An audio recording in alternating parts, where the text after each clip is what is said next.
So we start again, and our first speaker after lunch is Dr. Fred Kusumoto. And I really admire Dr. Kusumoto, one of the gentlest person I have interacted with.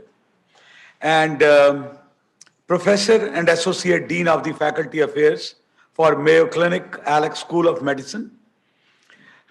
He was the president of the Heart Rhythm Society, currently the chair of the publications committee at ACC, multiple guidelines to his credit, numerous papers which are the guideline papers and all, New England Journal of Medicine papers.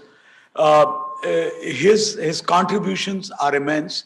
And the most important thing that I like about Dr. Kusumoto is that the way he deals with the fellows, the way he talks about how your future life should be after you have finished your fellowship. So, Dr. Kusumoto, we gave you a very contentious topic, pacing from 1 or 2 ventricles, his bundle or below. I think nobody could have done a better job than you would do. Thank you. Thank you, Jagat, for such a wonderful introduction. Thank you to the organizers for inviting me. You know, I'm kind of a foodie. I love to eat, and I've lived for years, and I thought that I knew Indian food, and I realized that I've wasted my time. I should have just come to New York and asked someone, sort of where I should eat, and so life is tough. So there you have it. So I have no disclosures for this talk, other than the fact that I am the obligatory EP guy, right? The arrhythmia guy. And we are clearly the aliens of medicine. I mean, there's no two ways about it. I mean, look at that picture and look at that Ferengi, right? I mean, those ears, the teeth. I mean, clearly I have Ferengi in me. So my task, actually, when Jagat asked me to speak about sort of thinking about ventricular depolarization, right, more generally, that's really what we're thinking about. And does it really make a difference?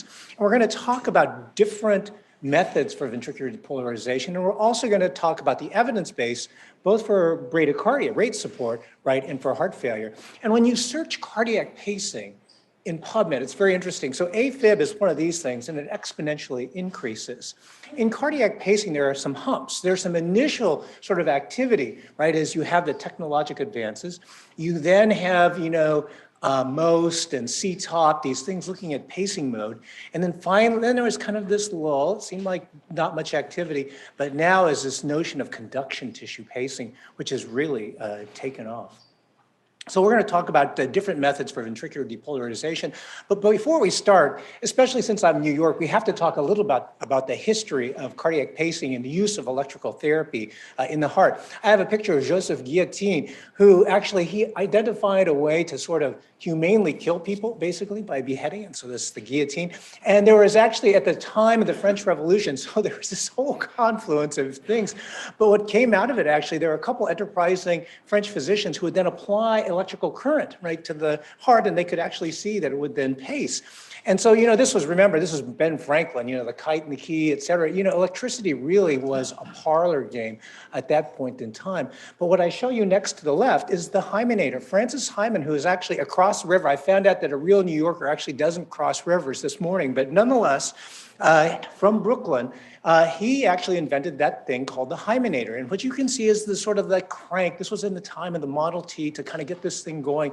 The G and the H up there, that was little knobs to sort of adjust the rate, et cetera. And you can actually see the electrode is down there in K. It was this handheld electrode that you stabbed into the heart. And for those of us who are old, we remember this sort of notion of transthoracic pacing during codes and how it never kind of worked, where you would kind of toss needles into the chest, et cetera. But we were certainly better than that. Really, pacing, thinking about implantable devices, Rune Elmquist is the fellow on the right. He's the engineer. Alka Senning is the fellow in the middle, who is the cardiac surgeon who implanted that first device there. You can see the old device, epoxy, old capacitors, et cetera. This one failed after a day or two, but nonetheless, that fellow off to the left actually outlived both Rune and Alka, and actually went through, I think it was 23 generator changes over his time. You can see that the electrode electrodes. Really, these wires was kind of something you would get at Radio Shack, where you just kind of peel off the insulation and tie it onto the skin. But really, again, here's where New York comes into place. It's Cy Furman, who is lighting the cigar for Mr. Shapiro, who's the fellow on the right. He was at Montefiore, cardiac surgeon. He developed this when he was a surgical resident in the late 1950s, and really developed this notion of transvenous pacing, right, instead of doing things on the epicardium. So really just a tremendous flowering of thinking about pacing therapy here in New York. So when we think about the different anatomic locations for ventricular pacing, you got the right ventricle, the right and the left ventricle, and then the specialized conduction tissue. So right ventricular pacing has been around for a long time. We've always focused on the apex, right? Because we had these little tines, like barbs on a fishhook to put into place. But now with this active fixation, where it was a little corkscrew, you could put these leads just about anywhere. And there was this notion of where could you put it other than the apex and the septum and the outflow tract. And we'll talk briefly about some evidence that has looked at sort of the impact of different sites. But now we have cardiac resynchronization, where we pace from both the RV and the LV. Again, an amazing history. In the 1980s, it was understood physiologically that LV pacing was much more efficient than RV pacing when you looked at pressure volume loops, et cetera. And actually, in 1987, Morton Maurer applied for the first patent for biventricular pacing, and the first case series by a group of different investigators, Aisho Bacher and Serge Cazot from Saint-Cloud, France, who really did the first biventricular implants in humans. We now have his bundle pacing. And here, if you see on the x-rays, I've shown in the blue arrow, in fact, a lead at the his bundle will return to this ECG, but look at that pacing. You can see that there's a slight isoelectric period between the pacing stimulus and the QRS, and then a very, very narrow QRS that is absolutely normal. The problem with his bundle pacing, though, is it's a little bit difficult technically to do in what we call the R wave. Remember, the his bundle is relatively small, can sometimes be hard, and it's in a fibrous capsule, so the thresholds become higher. So a couple investigators from China, in fact, suggested pacing a little bit more distally in the left bundle. And there, since you're in ventricular tissue, the thresholds are lower, the R waves are quite a bit larger, and are less affected by distal block. So there you can see on the fluoroscope here on the left, where you have then the left bundle branch lead, and the RAO projection's a little bit more distal than the his bundle. And in the LAO projection, you can see where they bored this thing through the heart, through the septum, into the, to engage the left bundle. And it's really interesting to me to think about this. You have the initial description of his bundle pacing in 2000. This was actually done by Pramod Deshmukh, really talking about sort of this notion and this idea of more efficient cardiac activation. But it really wasn't until 2015 that you had the first large report by Vijay Raman from Virginia on his bundle pacing, and that was 94 patients. Well, in 2017, 2019 is in fact when you had this original description of left bundle branch pacing, and already just this past year, in fact, Melos was just presented and published 2,500 patients. So think about sort of that change in technology. I'm very interested in that. Now, part of that is because left bundle branch pacing is a little bit easier to do than his bundle pacing, but I also think it's a reflection of the fact that we become much more interconnected as a society, and thinking about medical education and information really travels fast. And it's interesting as we think about ways that we teach, particularly in this continuing education environment that we all need to be in medicine, what does the sort of the future of digital technology hold sort of for that?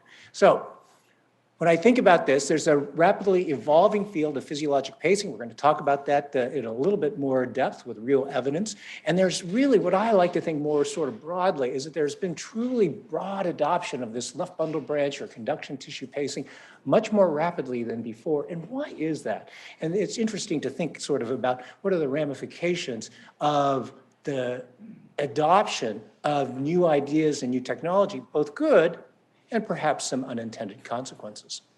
So let's talk about bradycardia first. So, when you think about it, if you're pacing the RV, the whole reason we're doing all of this is because pacing of the RV is just not that efficient. This was actually identified by Wiggers back in the 1920s.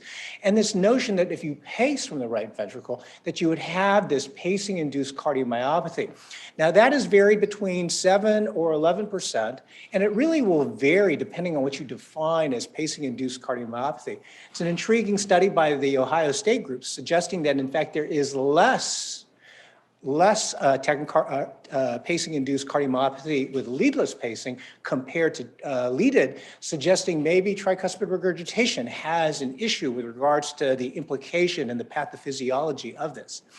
Multiple people have looked at different pacing sites, whether it be the outflow tract or the RV septum. In fact, they've all been pretty much awash. I mean, you can find some studies, you can always get confirmation bias, right? You can find research that suggests a benefit, others which don't, et cetera. I mean, it's really a mixed bag. But one thing that is consistent is that when you pace someone, the wider their QRS, in fact, the worse their prognosis and the higher likelihood that they are going to develop pacing-induced cardiomyopathy, and actually in other data, in large registry, again, consistently, that in fact they have a higher mortality risk. So one quick clinical pearl that you should take from this is when you have someone that is pacing and their QRS is very, very wide, in fact, they likely reflect significant myocardial disease. No different than when you see the patient with left bundle branch block, the wider that left bundle branch block, we know from, again, post-hoc analyses of multiple studies that that consistently is associated with a higher risk of death.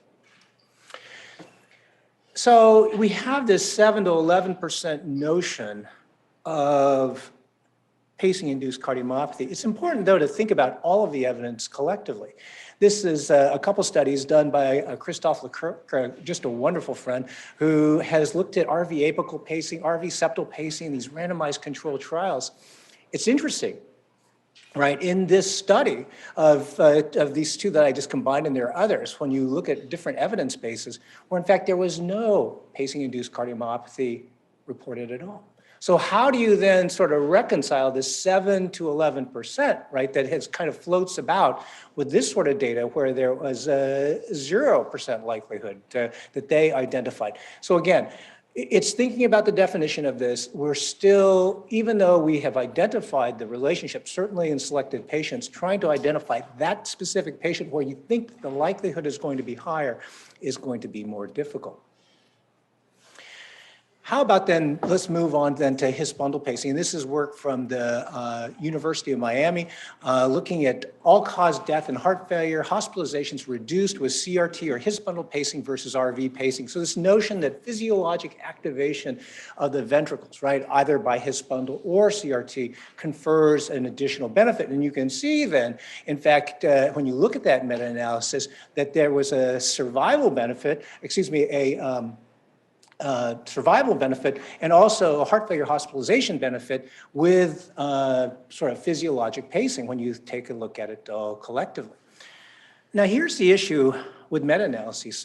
So it's important to know and understand the entire evidence base. So there's a trial called BioPace. 1,800 patients where they randomized patients generally with pretty good LVEFs, about 55%, to either right ventricular pacing or CRT, because that was back in those days.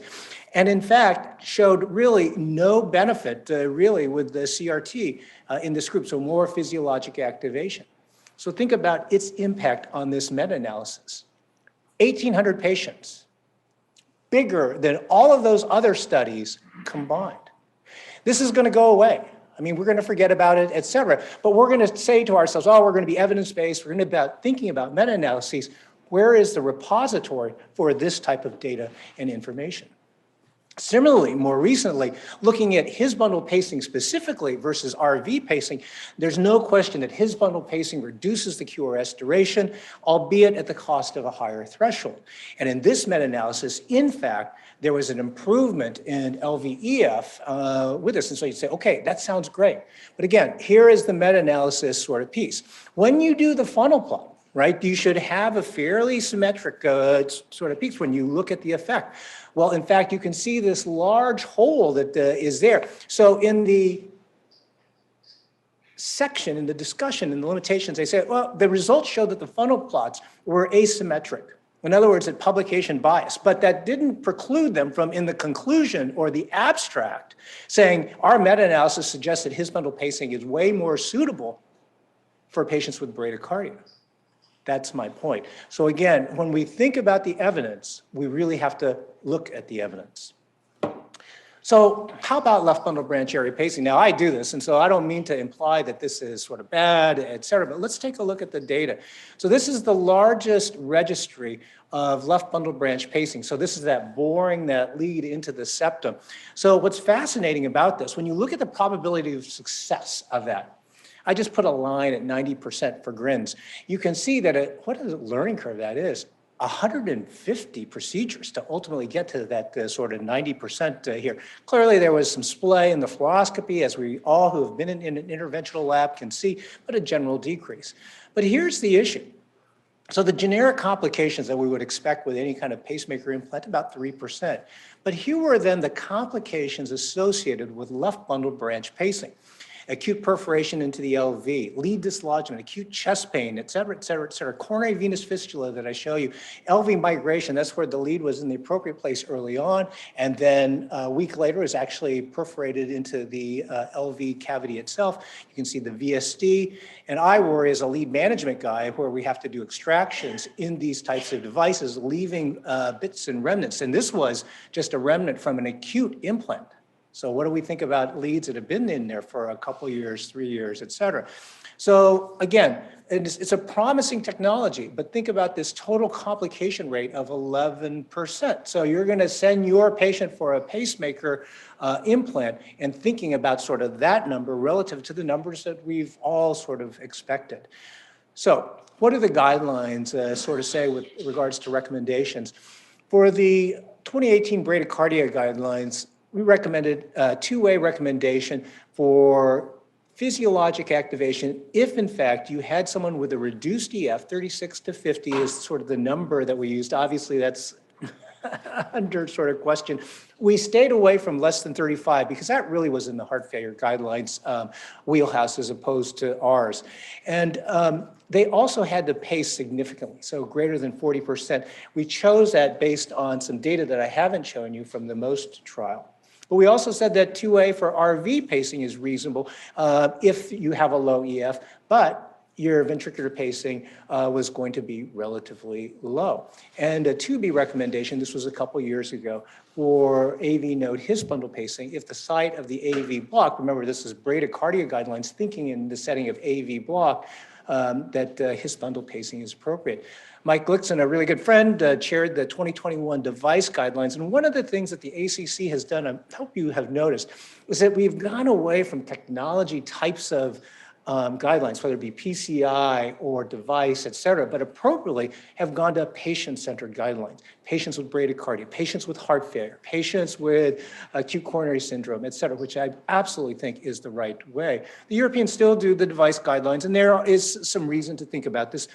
They have raised their threshold for CRT to 40% for class 1 and gave a 2B recommendation for his bundle pacing, again, as an alternative to RV pacing with an LVEF that's greater than 40%. So they're taking normals now who have then anticipated to be greater than 20% ventricular pacing. If you look at the evidence base for that, again, I don't mean to disparage, there is some question, at least in my mind, with regards to where that sort of number sort of came from. So when we think about the evidence base for bradycardia and doing conduction tissue pacing, which is really exciting, I think it's a big maybe here.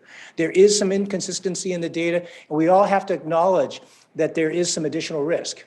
I unfortunately bought a 91 Ford Explorer. It was the first year that it came out. That thing was a dog. I mean, it just broke constantly. And now the Explorer's a great car. So my point is that it's over time, learning sort of as we get better and better and better, and it's then choosing for your patient, which is the patient that should get this sort of new technology and this new exciting therapy. How about in the setting of heart failure?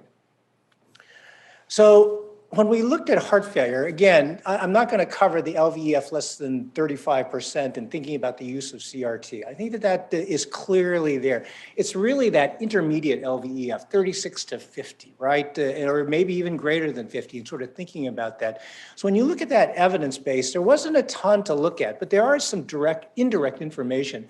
So the Prospect study, 426 patients, right? They enrolled patients with an LVEF less than 35%, class 3 to 4 heart failure, QRSs that were a little bit wider on optimal guideline therapy. Remember, they did echo parameters, seeing if there's something that could predict sort of cardiac resynchronization. But it's interesting, Jean Chung did a lovely post-hoc analysis. I'm not a big post-hoc analysis guy, but it was fascinating. When you looked at that 361 patient group, about a quarter of them, in fact, had LVEFs greater than 35%. In other words, they ought not to have gotten into the trial. But nonetheless, when they went to the core lab, it looked like they had EFs greater than 35% as identified by the core lab. And in fact, though, what was interesting is that you can see the response to the CRT was in fact exactly the same as those patients who had an EF less than 35%. The other piece of data that is sometimes used and perhaps in other cases sometimes not, depending on the meta-analysis, is looking at the block heart failure trial. So the block heart failure trial was led by Ann Curtis, nearly 700 patients with heart failure symptoms with an EF less than 50%.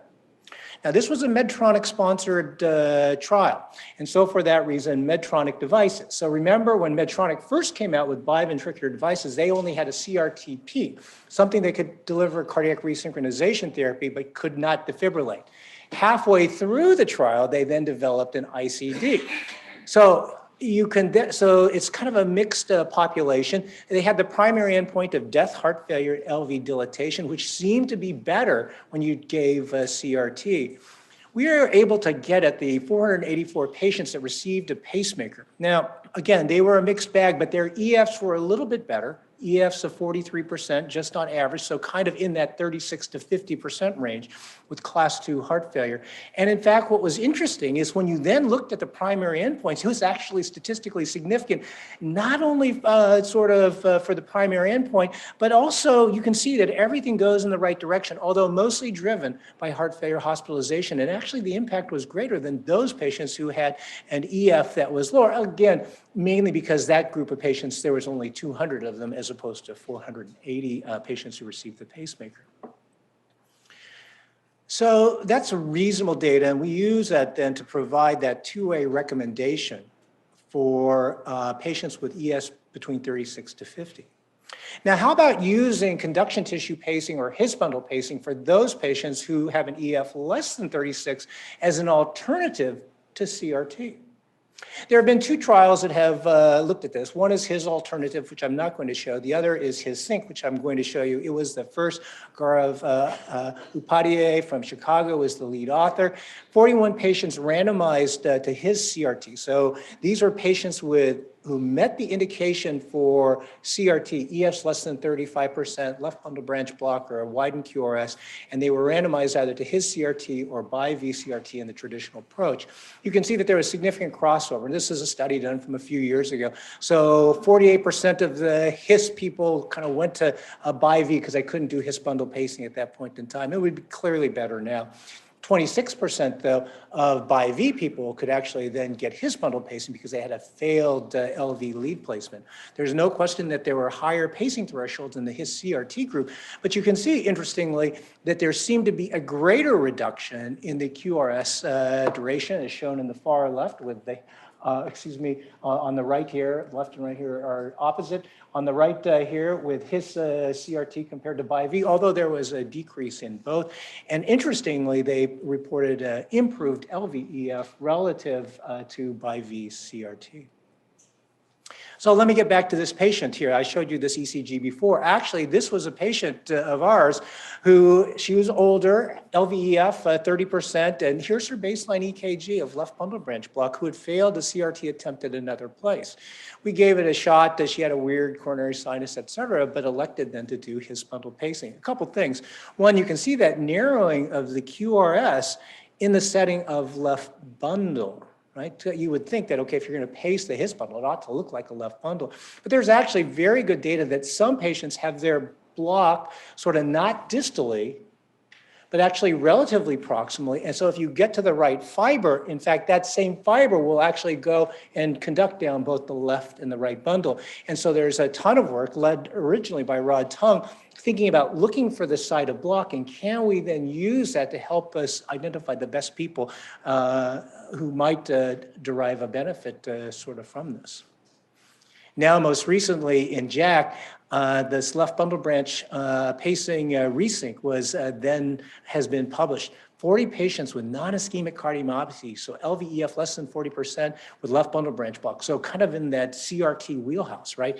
Randomized either to CRT or left bundle branch pacing with the primary endpoint measuring the EF at 6 months. And you can see, in fact, is shown in blue that the LVEF with left bundle branch pacing was better than bi-V pacing. Interesting, right? So why is that?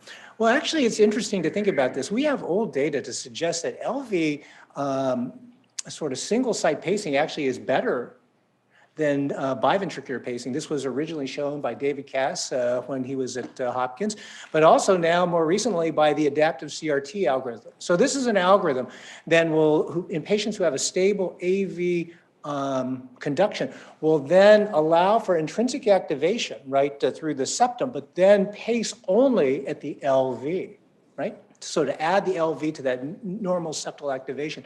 And isn't it interesting in this group, again, registry data, thought-provoking only, but nonetheless, when you then looked at the likelihood of heart failure, those who had LV pacing only, so not IV pacing, LV pacing only, had reduced heart failure hospitalizations compared to those patients who had less LV pacing alone. Again, making us think, is there some benefit to LV pacing alone? And is that part of the reason why left bundle branch area pacing might be beneficial? And it's also intriguing as an arrhythmia guide that there's data for this to in fact show that there's less AFib from several large independent registries, although manufacturer specific. So what are the current recommendations?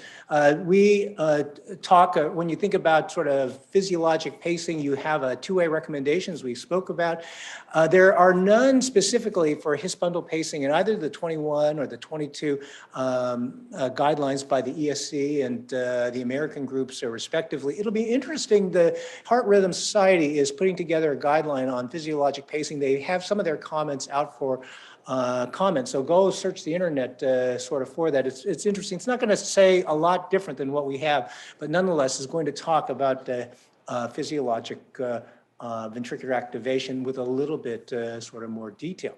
How about if you then add CRT? Again, here are the recommendations. Again, basically do CRT or maintain physiologic pacing in those patients who have reduced ejection fraction, sort of 36 to 50 by our guidelines, the 2018 bradycardia guidelines, and Paul Heidenreich's most recent heart failure guidelines for those patients who have an EF less than 35%. 2A, because the data, while it's there, is not as compelling as those patients who have a baseline left bundle branch block. You would think that it would be just as strong, but it's not quite as robust. So for the evidence base for those patients with heart failure, so maintain physiologic activation, CRT or His bundle pacing for those patients who have an EF less than 50%. I think that's reasonable. It's 2A in the US guidelines. CRT for an EF less than 40% is in the European guidelines. So what's the future? I loved Hadley's talk about this, and I know I've just run just a minute over, but fascinating, right? So if you shine blue light, there's work from a fellow in Czechoslovakia that shows that can actually activate the sort of the heart. What I'm really excited about is that bottom piece, this notion of using bioink. So now you can use bioink in situ and use that to then potentially think about this, recreating the His bundle or the left bundle. So we were thinking about rate support in the old-fashioned way, but maybe it's something better. How about thinking about small little devices that are like leadless devices in different portions of the heart? We have the first iteration of that in the YCRT device, which I didn't show because of time constraints, where you have a little endocardial device that talks to a receiver and then talks then to the regular sort of a device that has the battery. But more broadly, think about that. Think about what Hadley was talking about, of sort of, we think of local area networks, the wireless here. How about the body network? In fact, with different sensors associated with it. And actually, Ada Poon from Stanford has shown that little device on the finger here, which in fact is self-chargeable. It's like your electric toothbrush. You just stand by your sort of charger 4 or 5 feet away, and then that works for about a week's time. Really fascinating data, thinking about sort of how new devices are going to change the way that we think about therapy. So with that, we talked about different methods for ventricular depolarization. This is a rapidly evolving field. It's incredibly exciting. We talked about bradycardia and conduction tissue pacing. Maybe there are some inconsistencies with the data, but we're excited. There is some additional risk as we get to the sort of first iteration. When we think about patients with heart failure, clearly, CRT, I think, has the most robust evidence base. Certainly in selected patients, his bundle pacing might be something that is valuable. But, you know, while we talk about the guidelines, and I've been involved in guideline writing all the time in a bit, and it's interesting, I think the Dalai Lama is correct, is know the rules well so that you can break them effectively, because they are guidelines. I mean, they really are, and it's a shame that they've become sort of mantra and reasons for either litigation or payment or whatever the case may be, because there is this nuance to it. I had this discussion with the chief cardiology fellow from Morningside coming over. The problem with many of our class 1 recommendations, they depend on randomized controlled trials. So important, right? That's the best trials of all. But think about a randomized controlled trial. You take all the same patients, right? You kind of keep them in a smaller group so that you can test A versus B. All of us see patients in the clinic. I actually did this little study at our group. In fact, the patients that I see who are referred for ICD, for example, maybe 10 to 20% would actually fit for the trial. Now I get it, I'm kind of at a quaternary sort of place, but nonetheless, many of the patients that we see are not the patients that in fact we take care of. And the last little piece that I'll leave you with is we love a shiny and unique penny. So off to the right is the lead penny in World War II. It's new, et cetera. Over to the left is a beat up penny that I found in my pocket the other day. So I took a quick photograph of this on our table. And we love something that's shiny and unique, but a penny is a penny. And the real decision is to find out which thing is the nickel or the quarter, et cetera, and really kind of use your thoughts on trying to discern that. And with that, I leave you and thank you very much for your time.